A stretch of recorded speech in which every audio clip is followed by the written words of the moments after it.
Have you ever known, like, with 100% certainty what you should do, but then you find yourself doing the complete opposite? It is one of the most maddening human experiences, right? Well, today we're going to dive into that paradox, because the answer isn't about learning more. It's about understanding what's really running the show behind the scenes. You know that feeling. You make a new resolution, you read all the right books, you set your intention, but it's like some invisible force just yanks you right back into the old pattern. It can honestly feel like you're your own worst enemy. But here's the fascinating part. This isn't a failure of your willpower. It's a failure to understand the battlefield you're on. So to really get this, we're going to look at the story of someone who spent over a decade trying to win this exact battle with pure knowledge. His story perfectly shows why just knowing better is a world away from actually doing better. So let's meet Kivavano. This guy was basically the model student of self-help. He studied everything: psychology, hypnotherapy, countless seminars, you name it. I mean, if knowledge was power, this man should have been unstoppable. He totally understood intellectually what a good, positive life was supposed to look like. But here's the catch.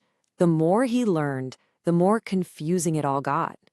One book tells you to think positive, the next one says to silence your mind completely.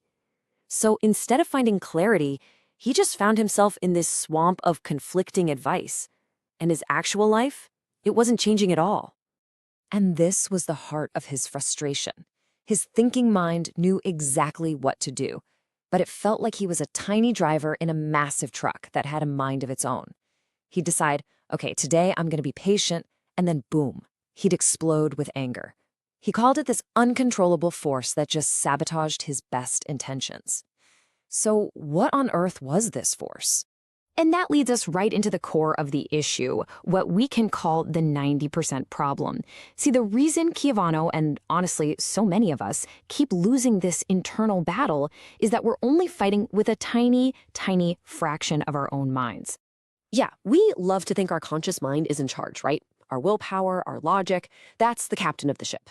But really, that's only about 10% of the whole operation. The real CEO, the one making most of the decisions from the corner office, is the other 90%, our subconscious. So let's break that down. That little 10%, that's our analytical mind. It's where we read the books and set our new goals. But the 90%, whoa, that's the huge archive of our deep-seated habits, our emotional wounds, and what the source material here calls karmic records.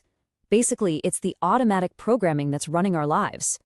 And these are the inherent patterns that kept pulling Kivavano off course. The best way to think of them is like these deep, energetic grooves, maybe formed over lifetimes, that dictate our default reactions.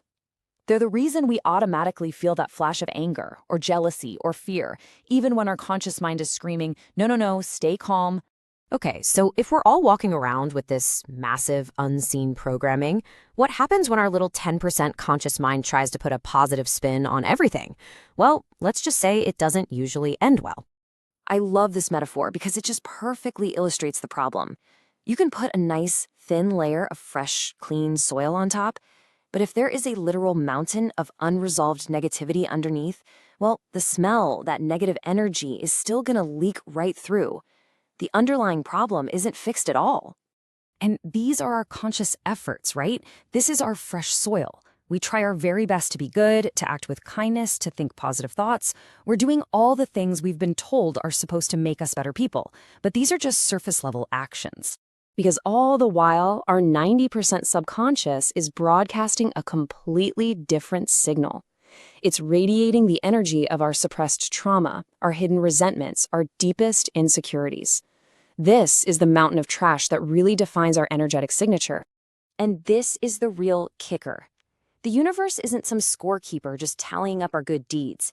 It's more like a mirror for our energy. So if you are acting patient, but you are radiating resentment, the universe responds to the resentment. This is exactly why knowing isn't doing, and why just doing good isn't enough if you aren't actually being good on the inside. All right, so if piling fresh soil on top of the trash doesn't work, then what does? Well, the answer isn't to cover it up, it's to actually take out the trash. It's all about deep cleaning our inner house. This right here was the game changer for Kivavano. He finally realized his 10% willpower was never, ever going to be strong enough to clean out the 90% subconscious. Just trying harder wasn't the answer. He needed a much more powerful tool. So the path to real change, according to this source, involves 3 key steps. First, it starts with humility. You gotta admit your willpower has limits. Then, you start to identify those negative subconscious patterns, the inner trash. But the final, most critical step is to go beyond your own effort and involve what the author calls a higher power or divine energy to do the heavy lifting that you just can't do alone. So the goal here becomes fundamentally different. It's not about managing your anger or suppressing it with some kind of forced patience. It's about working with that higher power to completely remove the energetic root of the anger, so that when a trigger happens in the future, the explosive reaction simply isn't there anymore.